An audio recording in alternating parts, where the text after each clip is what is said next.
Hey everybody, what is going on? I hope you guys are all doing well, and welcome to another tutorial video. In this video, I'm going to be showing you guys how you can delete a board on Trello. So let's get right into it.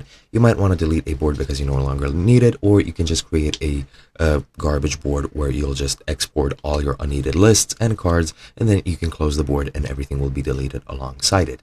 Now, it is very easy to do. You just need to log into Trello, and as you can see to the left of your screen, you have this list with the boards over here, and you want to pick the board that you want to close. In my case, I'll close the YouTube one since it's pretty much empty. This was used for a previous tutorial and I no longer need it.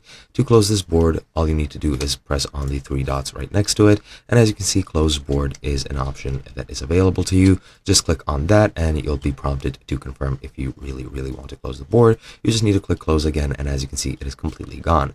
Now it is 100% completely gone. You cannot restore it anymore.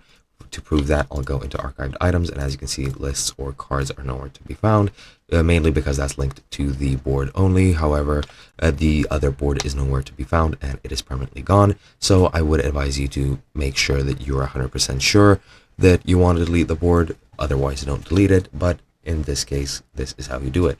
Hope you guys enjoyed, and I'll be seeing you guys in another video.